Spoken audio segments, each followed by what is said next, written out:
Hiya, this is Pam, and as you may tell, I have just come back from Texas. My husband just recently retired, so we could travel. Went to Texas to see my mom, my daughter, husband, grandkids, friends, and also got to visit something on my bucket list, Magnolia, fixer-upper, their silo area with all the shops and things. So I'm probably going to make a journal, add my pictures to that. So that was a lot of fun. But today I'm going to do my second tutorial, and it's going to be one similar to this, but I think you could use a band, but I think what I'm going to do is put a ribbon through here and a tie, and it's going to be a one signature, and you can look at my other videos if you want to see a flip through. So I thought I'd show you how to do this. Yeah, I did add a few things here. I did some spraying. So there's a pocket here, and it won't be exactly like this, but it will be similar.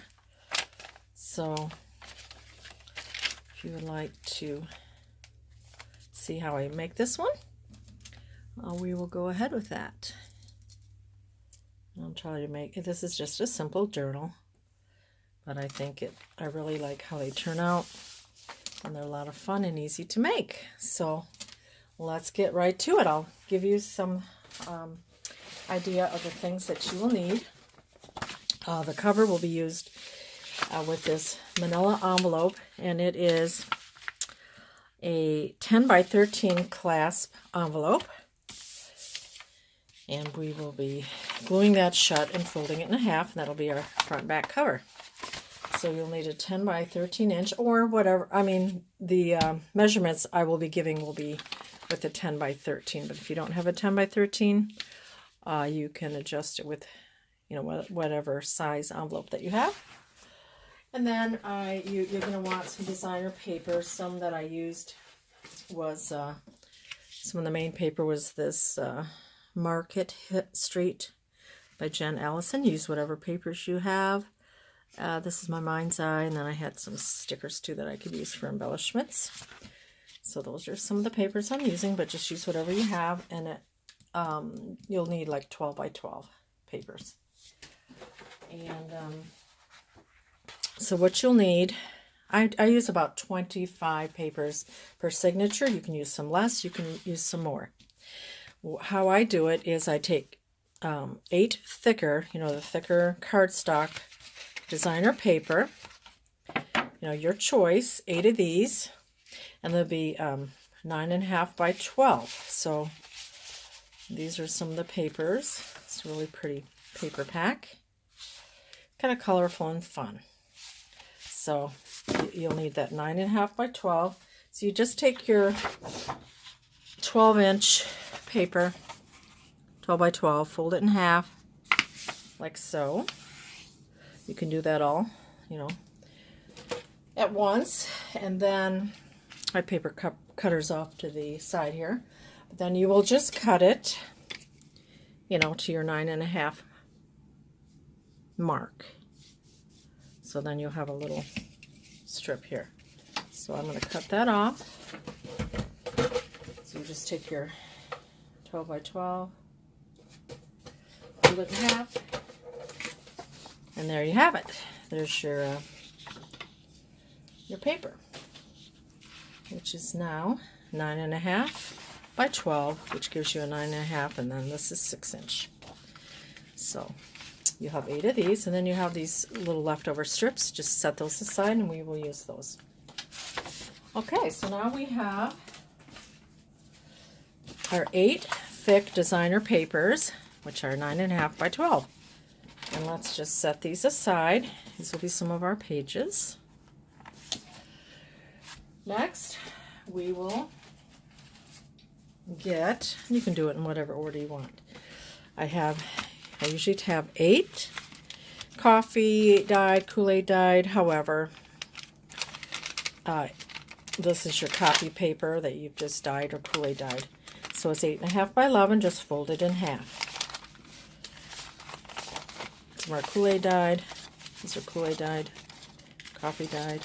And this, I just thought I'd try. It's a little thicker, but I have a lot of you know, from Michaels, the colored cardstock, because I used to do mini albums, and I have a lot of this, so I want to be able to use this up. So I just coffee dyed these.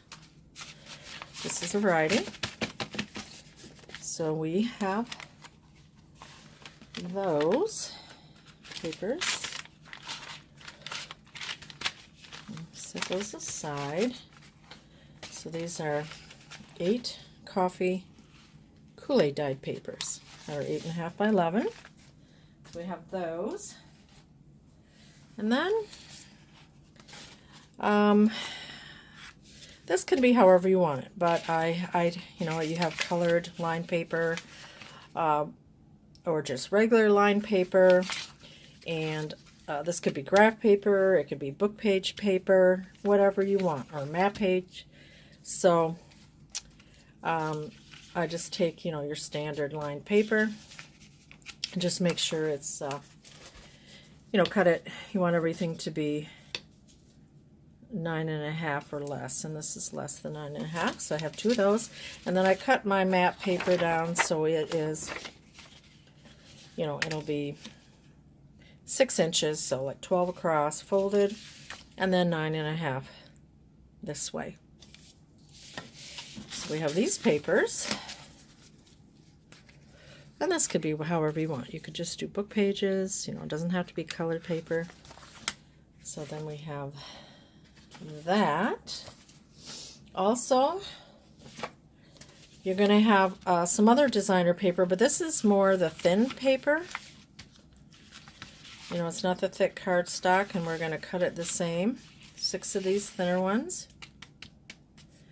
And they're 9.5 by 12, so just take your 12 by 12, fold it in half, and then cut it 9.5 long. 12 wide, fold it in half. And you will also need the cardstock, the thicker cardstock, 2 for your outside covers, 9.5 by 6, because this will be on top of your fabric cover. So that will be like here, and then you'll need your paper here. So that's 9.5 by 6. Cut that. So I have this going to be my outside papers here, and then this will be my inside papers. And I'll show you how to do that. And then also, as you can see, this manila envelope, once folded in half, I cover it with fabric. And the fabric that I've chosen,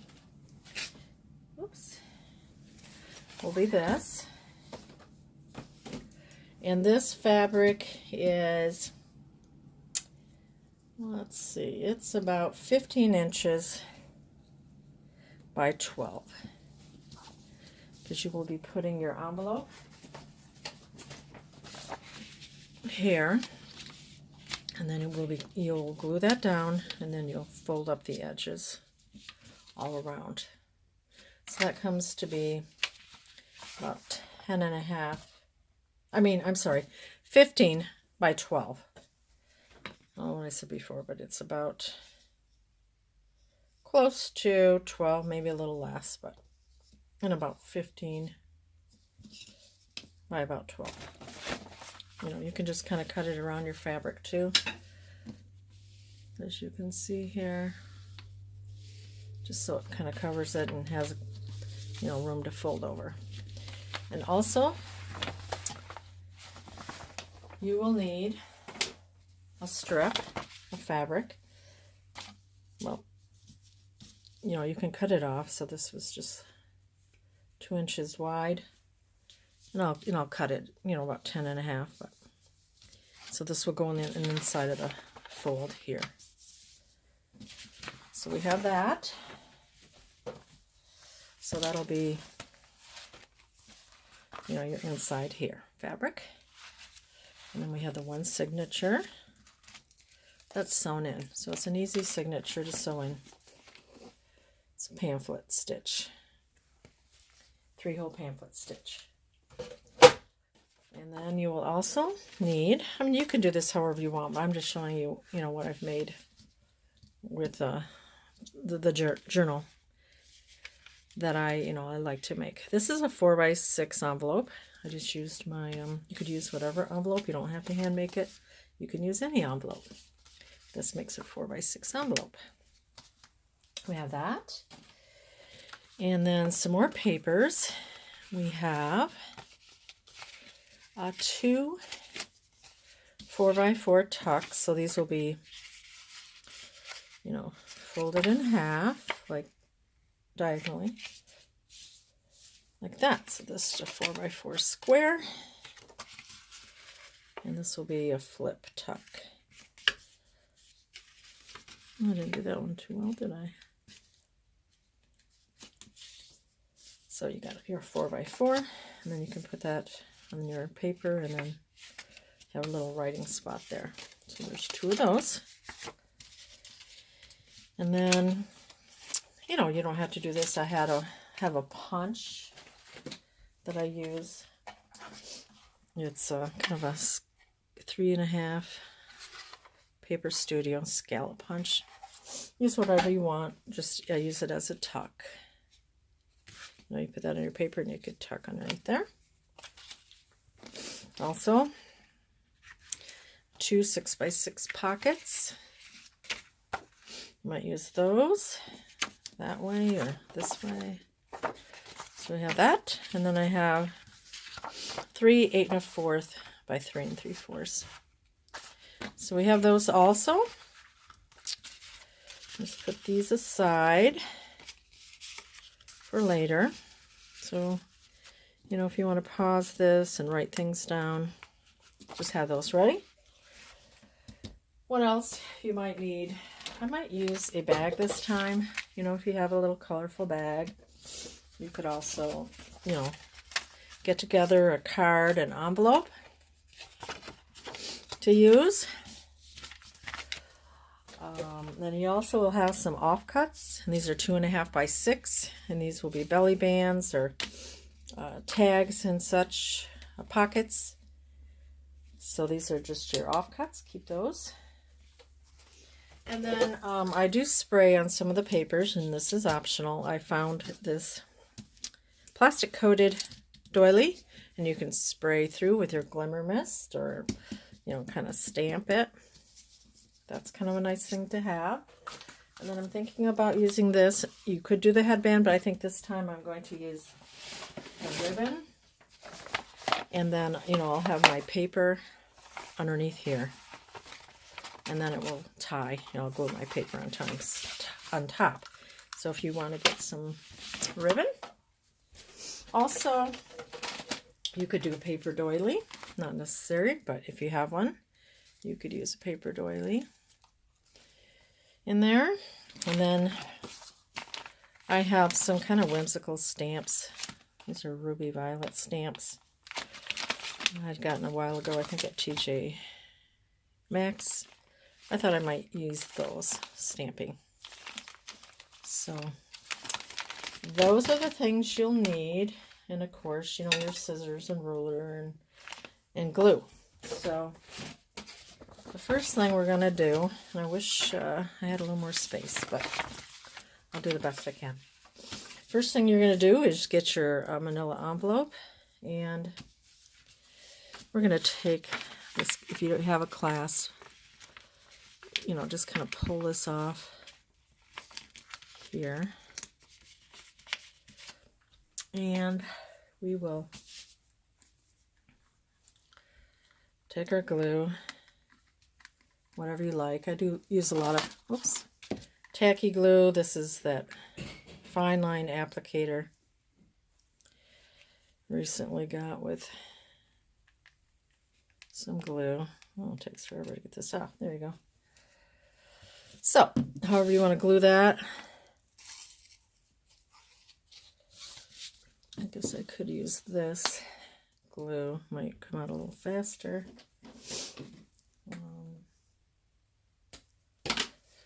Yeah, so just, I had quite a bit of coffee, so these lines are a little bit wiggly. Okay, that doesn't matter though. We're gonna glue that down like so, and then we're just going to fold it in half, your envelope, like so, and we'll see how long, you know, how many videos this will take. So if it just stops suddenly, that means let's go on to the next one, show the rest of the steps. Okay, so we have that folded in half. Now the next thing we're going to do, we will take our material that we've cut, and this will give it added strength. And we're just going to glue this down. So, and I don't have a lot of this, but Fabrifix, or if I don't have a lot of that, I might just use this clear tacky glue and just, you know, spread that all along this edge here. Actually, I think I'm about out of that glue, so we'll just go with this tacky glue. I think I'm just gonna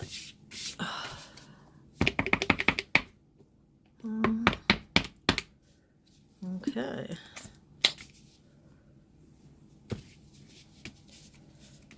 Just spread this out.